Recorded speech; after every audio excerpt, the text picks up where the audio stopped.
Many real-world problems involve mixing different types of substances. For example, construction workers may mix cement, gravel, and sand.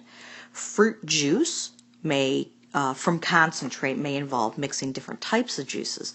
Problems involving mixtures and concentrations make use of the fact that if an amount X of a substance is dissolved in a solution with volume V, then the concentration of the substance is given by this equation, C equals X divided by V, where C is the concentration, and the concentration is often given as a percentage. X is the amount of the substance dissolved in a solution, and V is the volume. So let's talk about a classic mixture problem. In example 6, a manufacturer of soft drinks advertises their orange soda is naturally flavored, although it contains only 5% orange juice. A new federal regulation stipulates that to be called natural, a drink must contain at least 10% fruit juice. How much pure orange juice must this manufacturer add to 900 gallons of orange soda to conform to the new regulation? This is a problem where I'm going to actually set up a picture in order to set the problem up. So here's the deal. We started with this first vat of orange drink, and that first vat only had 5% orange juice in it, and we have 900 gallons of the stuff. The problem is we need to change that so that it ends up being a container that's 10% orange juice. So we're going to have to add some pure orange juice to that. So if we're going to add pure orange juice to that, the juice we're going to add is going to be 100% juice. We just don't know how much of it we're going to add. So we're going to add X gallons to it. So when we do that, we're going to end up with 900 plus X gallons. Well, now that we've determined the volume of each of these vats of juice, now we've got to figure out how much orange juice there really is. Well, the first vat only had 5% orange juice. So if only 5% of the 900 gallons is orange juice, we would take 5% of 900, which is 0.05 times 900. So that means 45 gallons of the 900 gallons is actually orange drink or orange juice. Since the second vat is already 100% orange juice, 100% of X is X. The last vat, my 10% orange juice drink, is going to be 10% of this. So we're just going to write it as 0.10 times 900 plus X. And we're going to leave it like that for now. It'll end up getting worked out later on. All right, so now I have an equation. My equation is 45 plus X is going to equal 0.10 times 900 plus X. And I need to find out what X is. X is the number of gallons of orange juice I have to add to the original 900 gallons to end up with this 10% orange juice vat of soda. Okay, this is just a standard equation. So I'm going to do 45 plus X is going to equal 90 plus 0.10X. When I distribute, I'm going to get my variables on the same side. So 1 minus 0.10 is 0.9x. And I'm going to subtract 45 from both sides, so I get equals 45. And then I divide by 0.9, and I'm going to get x is 50. That means I need to add 50 gallons of pure orange juice to the original vat of 5% juice in order to create a mixture that will be 10% juice. When solving a problem that involves determining how long it takes several workers to complete a job, we use the fact that if a person or machine takes 8 hours time units to complete the task. Then in 1 time unit, the fraction of the task that's been completed is going to be 1/8. For example, if a worker takes 5 hours to mow a lawn, then in 1 hour, the worker will have mowed 1/5 of the lawn. We're going to use that to talk about example 7, the time needed to do a job.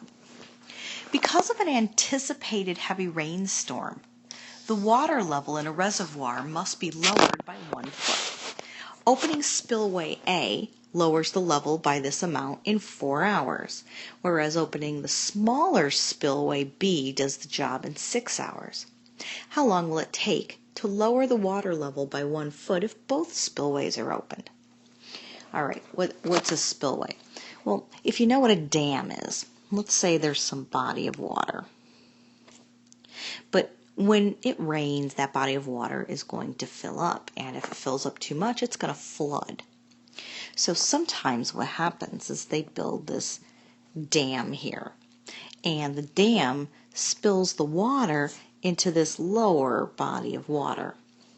So there'll be these 2 openings, and we're going to call them opening A and B. And what it says is if you open A and the water spills out, it can lower the water in the lake by 1 foot in 4 hours.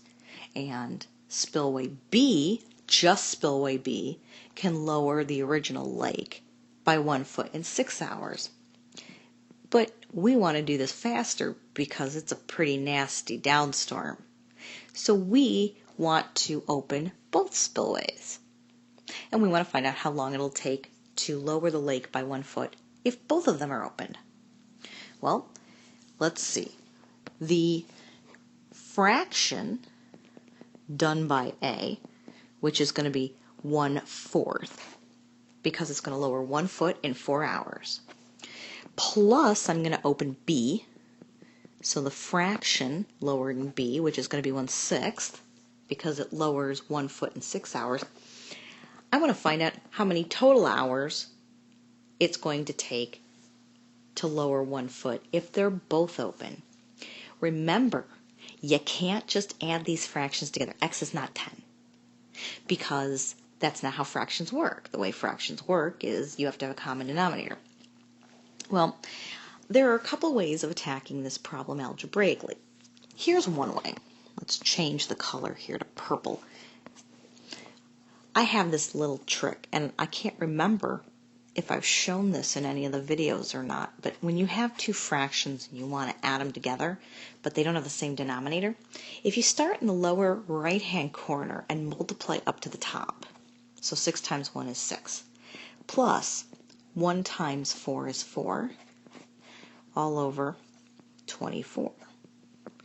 Because now what I have is I have a fraction 10 over 24 is equal to 1 over x, and then I can just solve that by cross multiplying. I get 10x is equal to 24, so x is equal to 2.4. So this is kind of the same as saying it takes 2 and 0.4 is the same thing as 2/5. So 2 and 2/5 hours together to lower the lake by 1 foot. Or if you want to change that into hours and minutes, if you take 2/5 of an hour, you're going to find out it's 24 minutes. So 2 hours, 24 minutes. Well, there's another way of having done this problem up here. I'll pick orange to do this problem in. One of the other things you could have done is you could have said, well, 4 times 6 is 24. Or you could have found the least common multiple of all these fractions. The least common multiple of 4, 6, and x is actually 12x. This is how my textbook does it. It multiplies everything by 12x. So if you multiply all 3 fractions by 12x, you would get 3x plus 2x is equal to 12. So you get 5x is equal to 12, or x is equal to 12/5, which is the same thing as 2.4. There are other ways of doing it, but either of those methods is a good method for finding the answer. In either case, we know the answer had better be smaller than 4 because obviously if they're working together, it's going to take less time. This is a formula you should have run across many times in both mathematics and science. Distance equals rate times time. We use this formula a lot. We're going to use it in a relatively complicated problem, a problem similar to one you should have seen in Algebra 2. So problem 8, let's do a distance, speed, time problem. A jet flew from New York to Los Angeles, a distance of 4,200 kilometers. The speed for the return trip was 100 kilometers an hour faster than the outbound speed. If the total trip took 13 hours, what was the jet's speed from New York to Los Angeles? All right, so we have to set up our variable, and I don't care if you use x or if you use s for speed. I'm going to use s for speed just because rate is your speed. It's how fast you're going. So we're going to call s our speed from New York to Los Angeles. So if s is the speed from New York to Los Angeles, then s plus 100 must be the speed on the return trip, because we said it went 100 kilometers an hour faster going the other way. Okay, now let's go to the next part of the problem. We want to find the speed. So I'm going to set up a little chart here. So let's call this NY to LA, and then we'll call the next one LA to NY, and the formula is distance is equal to rate times time. Well, the distance in both cases is the same because it's 4,200 kilometers both directions. The speed, we're going to call the rate from New York to LAS, and the rate from LA to New York, S plus 100. So the time has to be distance divided by the rate if you convert that original equation. So the time for New York to Los Angeles must be 4,200 over S. And the time from LA to New York must be 4,200 over S plus 100. Well, the reason that we wanted to solve for time is because I know the total time it takes for the entire trip. That means both directions. It takes 13 hours. So I know that the time going one way plus the time going the other way must equal 13. So what we have here is a complex fraction. And probably the best way of dealing with this problem is to find that common denominator. How do you find the common denominator? I would just multiply the three denominators together. That's the fastest way to do it. So the common denominator is going to be s times s plus 100 times 1, but I don't need to put the times 1. So the first fraction needs a s plus 100. The second fraction needs an s, and the third fraction needs both. When you determine the least common denominator and you multiply all three fractions by it, the denominators become negligible. That means you don't need them anymore, which is why I didn't write the denominators of any of these. So now I've got a regular old algebra equation. I have 4,200s plus 420,000 plus 4,200s is equal to 13s squared plus 1,300s. Oh, I've got a quadratic equation. So probably the best way to deal with the quadratic equation is to get the equation equal to 0 and use the quadratic formula. So I'm going to do a little bit of simplifying here. These add up to be 8,400s. So when I subtract 8,400s, I'm going to get 7,100s. And then I'm going to subtract that 420,000. So now I have an equation that's equal to 0. A, B, C. Now let's plug that in the quadratic formula. X equals the opposite of B plus or minus the square root of B squared minus 4AC. Don't forget your negatives. All over 2A. And then I'm going to use my calculator to help me out. Sorry, I should have done the opposite of, should have looked like this, sorry. The opposite of negative 7,100. So x is going to equal positive 7,100 plus or minus. If you put this in your calculator and then take the square root of that number, you should get 8,500 all over 26. So there are two answers. One of the answers is 7,100 plus 8,500 over 26, which is 600.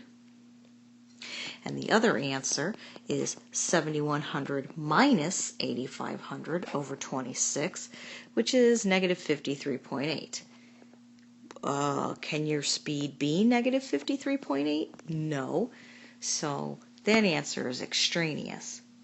So it turns out the only answer is the 600. What are the units of measurement? And maybe I should go back up to the top and refresh my units of measurement. Let's see, the time was in hours and the distance was in kilometers, so my speed must be in kilometers per hour. Sorry. Trying to swipe this back down. There we go. So this must be in kilometers per hour. This last problem is going to require us to use a lot of algebra that we know. But whenever we're doing problems where we're mixing a whole bunch of different types of algebraic concepts together, sometimes we get confused. But the point is, that's where we should be moving towards. So in example 9, the energy expended in bird flight, ornithologists, those are scientists who study birds, have determined that some species of birds tend to avoid flights over large bodies of water during daylight hours because air generally rises over land and falls over water in the daytime. So flying over water requires more energy. A bird is released from point A on an island, 5 miles from B, the nearest point on a straight shoreline. The bird flies to point C. So the bird doesn't actually fly to point B. It flies to point C, which we'll say is over here. And then flies along the shoreline to point D at its nesting area. Suppose, let's see where the bird flies to point A. I already got that part. All right, sorry. Suppose the bird has 170 kcals of energy reserves. It uses 10 kcals per mile flying over land and 14 kcals per mile flying over water. Where should point C be located so that the bird uses exactly 170 kcals of energy during flight? Does the bird have enough energy reserves to fly directly from A to D? So let's tackle part A first. So the bird flew from A to C. And I have a little right triangle here. Well, whenever you have a right triangle, you have the Pythagorean theorem. So I don't know this distance here. We'll call it x. I do know this is 5 miles. This is x miles. By the Pythagorean theorem, a squared plus b squared equals c squared. The distance from A to C must be the square root of x squared plus 5 squared. So we're going to call the distance from A to C x squared plus 25. The other piece of information that I need to give you is that the nesting area is 12 miles away. And that wasn't given to you in the word problem. I needed to give that to you in the picture. So then the distance from C to D must be 12 minus x. Well, now that I know the distances, I can find out the kcalorie expenditure over those distances. So from A to C, since that's over water, it says that the bird uses 14 kcalories per mile over water. And the bird uses 10 kcalories of energy over land.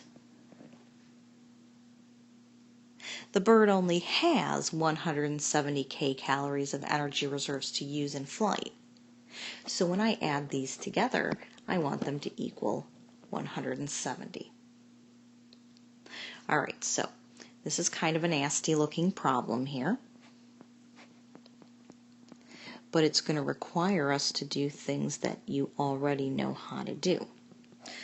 In order to solve an equation that has a square root in it, we have to isolate the radical. Well, it turns out I don't have to completely isolate it. I just have to mostly isolate it. So I'm going to move the 10 times 12 minus x to the other side by subtracting it. And then I'm going to do some simplifying over here.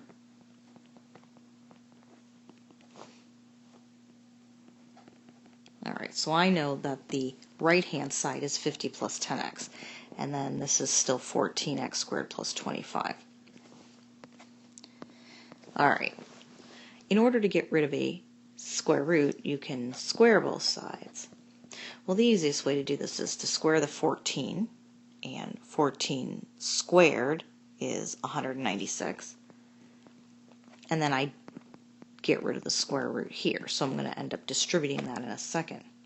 50 plus 10x, when you square it, is going to be 50 squared plus 2 times 50 times 10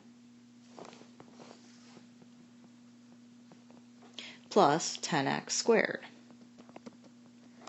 And guess what I got? I got a quadratic equation.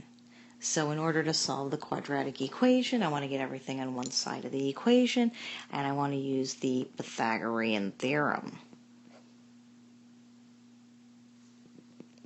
So I should distribute.